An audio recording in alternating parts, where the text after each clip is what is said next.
વડોદરા મહારાજા સયાજીરાવ યુનિવર્સિટીમાં શનિવારે રીયુનિયનના સંમેલનના કાર્યક્રમનો પ્રારંભ થનાર છે ત્યારે આ સમયે યુનિવર્સિટીના પેવેલિયનની દિવાલ પર ટ્રાફિક અવેરનેસ હેતુ સર્જન આર્ટ ગેલેરીના આર્ટિસ્ટો દ્વારા પેઇન્ટિંગ ડ્રોનો કાર્યક્રમ રાખવામાં આવ્યો છે.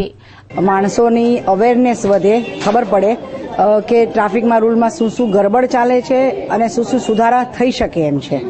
બરાબર, એના માટે અમારા પ્રયાસો છે અત્યારે તો કે ટ્રાફિકમાં બધાને જરૂરી છે. એકચ્યુઅલી નાના છોકરાઓને મોટાને બધાને શીખવાની જરૂર છે કે ટ્રાફિકમાં રોડ ઉપર કેવી રીતે બિહેવ કરવું.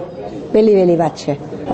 મેં એવી રીતે ડ્રો બતાવ્યું છે કે આજકાલ બધા મોબાઈલ લઈને બધા બહુ ફરે છે, સ્કૂટરવાળા, સાયકલવાળા, ગાડીવાળા બધા, અને મોબાઈલમાં વાત કરતાં કરતાં બેધ્યાનપણું બહુ થઈ જાય છે. એમાં એક્સિડન્ટ બહુ વધારે થાય છે. મેં એ બતાવવા ટ્રાય કરી છે અત્યારે કે મોબાઈલથી કેવા એક્સિડન્ટ થાય છે બધા. ટ્રાફિકના અવેરનેસ માટે બીજા કોઈને કહેતા પોતે અવેર થાય, પોતા માટે પોતાની સેફટી ખાતર જ પોતે અવેર થાય તો સૌથી સારું. બીજા કોઈને સુધારવા કરતાં પોતે સુધરે તો સૌથી સારું છે. કેટલા વાયોલેશન્સ થાય છે રૂલના, તો એ રૂલના વાયોલેશન્સ સાવ સામાન્ય જ હોય છે, પણ વાયોલેશન એ વાયોલેશન કે પોતે પોતાની સેફટી પહેલા જોવે. આ પેઇન્ટિંગ ડ્રોની પ્રેક્ટિસ શુક્રવારના રોજ સર્જન આર્ટ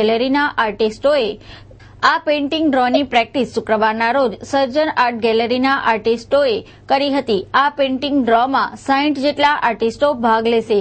તેઓ દ્વારા ટ્રાફિક અવેરનેસના પેઇન્ટિંગ કરશે.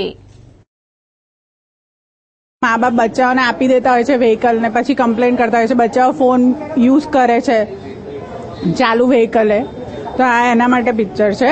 બીજું પિક્ચર એના માટે છે કે તમે દંડ ભરો પણ બ્રાઇબ ન આપો.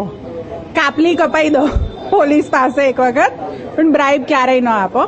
ત્રીજું એના માટે છે કે ભાઈ જેન્ટ્સ તો વ્હીકલ ગાડી ડ્રાઈવ કરતું હોય તો ઓલવેઝ સીટ બેલ્ટ લગભગ પહેરતા હોય છે. આપણે તે બાજુમાં જે બેસનાર હોય છે એના માટે અવેરનેસ નથી, તો જે બાજુમાં બી બેઠો હોય, આગળ જે બંને હોય એ બંને સીટ બેલ્ટ પહેરવું જોઈએ. It's always safe.